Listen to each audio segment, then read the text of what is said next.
लक्ष्मीनाथसमारम्भां नादयामुनमध्यमाम् अस्मदाचार्यपर्यन्तां वन्दे गुरुपरम्परां यतिराजाय विद्महे श्रीभाष्यकाराय धीमहि तन्नो रामानुजार्य प्रचोदयात् ஆழ்வார்கள் திருவடிகளே சரணம் எம்பெருமானார் திருவடிகளே சரணம் ஜீயர் திருவடிகளே சரணம் यो नित्यमच्युतपदाम्बुजयुग्मरुक्म व्यामोगदस्तदितरानतृणाय मेने अस्मद्गुरोर्भगवतोऽस्य दयैकसिन्धो रामानुजस्य शरणं शरणं प्रपद्ये நீரார் கடலும் நிலமும் முழுதுண்டு ஏலாராலம் இளந்தலுமே துயிலந்தாய் சீரார் திருவேங்கட மாமலை மேயார் ஆமுதே அடியேர் கருளாயே.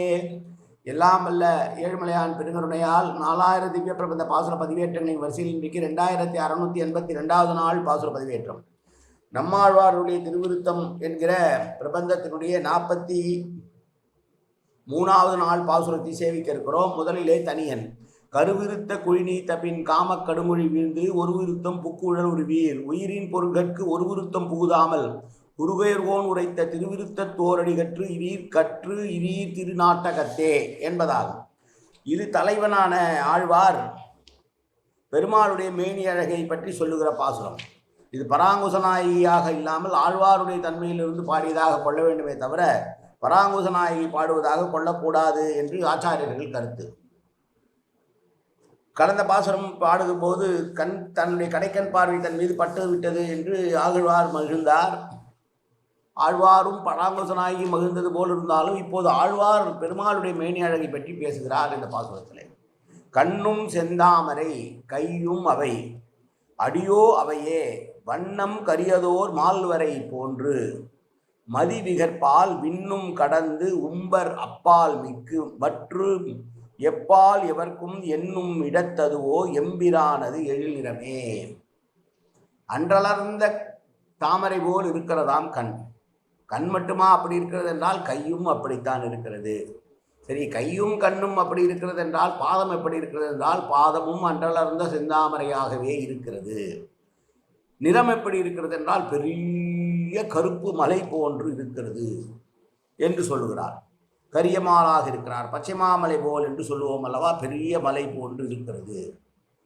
திருக்கண்கள் திருக்கரங்கள் திருவடிகள் எல்லா உறுப்புகளும் அன்றலர்ந்த செந்தாமரை மலர் போன்று இருக்க அவனுடைய திருமேனி நிறமோ பெரிய கருத்த அஞ்சனமை நிறமாக இருக்க அந்த ஒளியானது தேவர்களது விண்ணுலகத்தை கடந்து பிரம்மனது சத்தியலோகத்தை கடந்து முக்தர்கள் உள்ள சொர்க்கலோகத்தையும் சத்தியலோகத்தை கடந்து முக்தர்கள் விளங்கக்கூடிய சொர்க்கத்தையும் கடந்து இறுதியிலே நித்திய சூரியில் இருக்கக்கூடிய பரமபதம் அளவிற்கு அவனுடைய எழில் வண்ணமானது இருக்கிறது. மண்ணுலகுக்கு விண்ணுலகுக்கு பரமபதம் முதலியான இடங்களில் வசிப்பவர்களாகிய மக்கள் தேவர்கள் பிரம்மன் முக்தர்கள் நித்திய சூரிகள் என்று ஒருவராலும் அவனுடைய அழகானதை வர்ணிக்க முடியாது. அந்த எண்ணத்திற்கும் அப்பாற்பட்டதாக இருக்கக்கூடிய திருமேனி அழகை கொண்டவர்.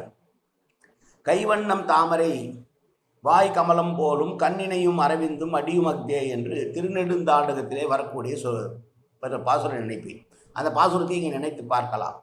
கைவண்ணம் தாமரை வாய் கமலம் போலும் கண் இணை அரவிந்தும் அடியும் அகுதே என்பதைத்தான் திருநெடுந்தாண்டகத்திலே திருமங்கை ஆழ்வார் அருளியிருக்கிறார். ஆழ்வாரே தான் நாயகி போல இருந்து எம்பெருமானை அனுபவிக்கிறேன் என்றுதான் கூறுகிறார். வைணவ உரையாசிரியர்கள் தான்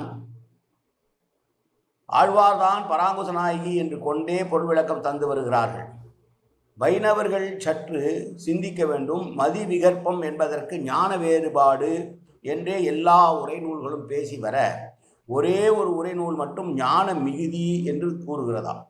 இங்கே பேசப்பட்டிருப்பவையெல்லாம் எம்பெருமானுடைய தலைவனுடைய புற அழகை பற்றியதை தவிர திருமேனி அழகை பற்றியதை தவிர சாதாரணமாக ஒரு தலைவி தன்னுடைய தலைவனை பார்த்து வர்ணிப்பது போலதான் எடுத்துக்கொள்ள வேண்டுமே தவிர இங்கே ஆழ்வாரை தலைவியாக கொண்டு வந்து நாம் அதை எடுக்கக்கூடாது என்ற கருத்தும் இருக்கிறது. மீண்டும் அதனால்தான் உரையாசிரியர்கள் கூறுகிறார்கள், தலைவன் தலைவி பராங்குச நாயகி தான் அவர்களுக்கு நாம் பெயர் கொடுத்து தனி வடிவம் கொடுத்து விட்டோமே, அங்கே ஏன் ஆழ்வாரை கொண்டு வர வேண்டும்? இங்கே ஈடுபட்டுபவர்கள் ஒருவர் தானே என்றால் ஒருவன் தலைவன் ஒருவன் தலைவி. தலைவன் எம்பெருமான், தலைவி பராங்குச நாயகி இப்பிரபந்தத்தை பாடியவர் ஆழ்வார்தான் என்பதிலே எந்த மாற்று கருத்தும் கிடையாது. சங்க இலக்கியிலே தோய்ந்தவர்களுக்கு இது ரூப வைலட்சண்யம் என்பது வடமொழி. திருமேனி நிறம் என்பது ரூப வைலட்சண்யம் என்பது வடமொழி வார்த்தை. இப்பாசுரம் எம்பெருமானது ரூபம் வடிவம்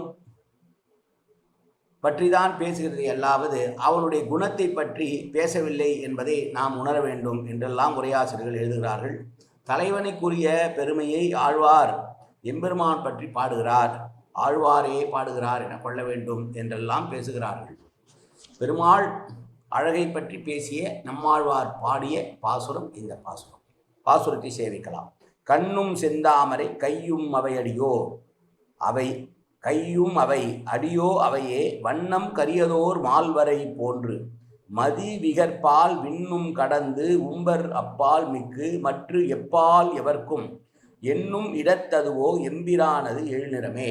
காயேன வாச்சா மனசேந்திரியர்வா அப்யார்த்தனா பிரகதே சுபாவாது கரோமி எத்திருந்து சகலம் பரஸ்மை ஸ்ரீமன் நாராயணா ஏதி சமர்ப்பயாமி. உடலாலும் உள்ளத்தாலும் வாக்காலும் சகல விதமான பாவங்களும் தோஷங்களும் நிறைந்ததாக உலகத்தை இயல்பிருந்த போதிலும் அடியேன் செய்கிற நல்வினையோ தீவினையோ அத்தனையும் உன்னுடைய கமலமலர் பாதங்களில் சமர்ப்பிக்கிறேன் கண்ணா. காத்தருள்வாய் கண்ணா, ஏற்றுக்கொள்வாய் கண்ணா.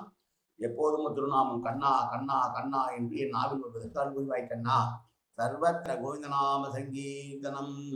கோவிந்தா கோவிந்தா கோவிந்தா கோவிந்தா கோவிந்தா கோவிந்தா கோவிந்தா கோவிந்தா கோவிந்தா.